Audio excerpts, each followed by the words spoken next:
Yeah. Okay, my name's Paul Bensemann. I'm Chief of Staff for the New Zealand Green Party. We're not really part of government, but we have a supportive role. We have a cooperation agreement with the government. We hold the balance of power, so we have quite a lot of influence. I'm not here as part of the official delegation, but I am part of the delegation. I don't have a negotiating role. Sorry. Okay, no, we can edit. That's a great thing. Okay. So, didn't have a negotiating role, and then... Yeah. I've been sitting on the, mostly on the deforestation negotiations.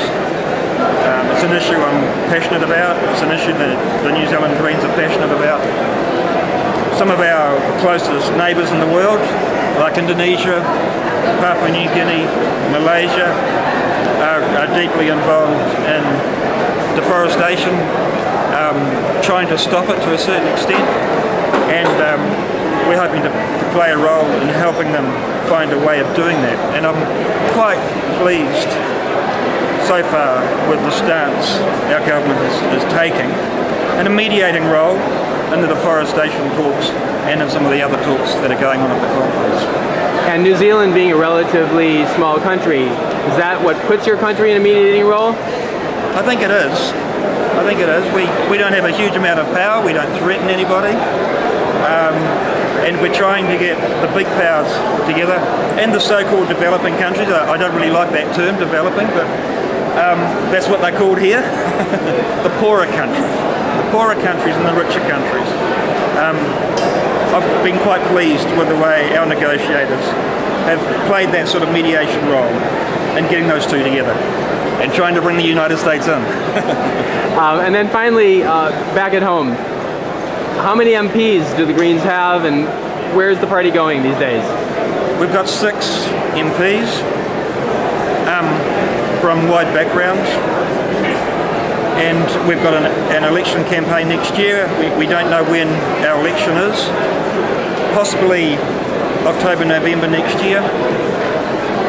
We've got what we call the MMP system, very similar to the German system. And it means, in the New Zealand context, that we have to get above 5% to get members of Parliament. The problem with the New Zealand Greens is, in our polling, we're sometimes below and sometimes above. But we're hoping to be maybe 10% next year. Now, you've been in Parliament since how many years back now? 1999. And then in the last election campaign, what were the primary issues you ran on, and what have you been able to accomplish this last round in Parliament? Quite an incredible range of accomplishments, really. We started campaigning, one of our big issues was genetic engineering, which captured the public imagination. We campaigned really strongly on transport issues. Just recently, we've helped the government introduce an emissions trading scheme. We've also been campaigning very strongly on social issues this year. For example, what's been labelled by the media as an anti-smacking bill. We're trying to stop violence in families. We've legislated against corporal punishment by adults on children. So that's been a huge accomplishment this year. One question on emissions trading. Sometimes Greens are skeptical that those systems can be implemented honestly, fairly, responsibly. Since your party has pushed that, how have you addressed those kind of issues? I think it's because of our close relationship with the government. So we're able to put a fair amount of pressure on the government, and not only in passing the legislation, but in setting up the regulations that go with the legislation. And it's going to take months to set up that raft of regulations. And as a member of arguably the oldest Green Party, well, the oldest national Green Party in the world, looking back all these years, are you happy with where your party's at? Yeah, it's been a roller coaster ride. We've learned a lot. We've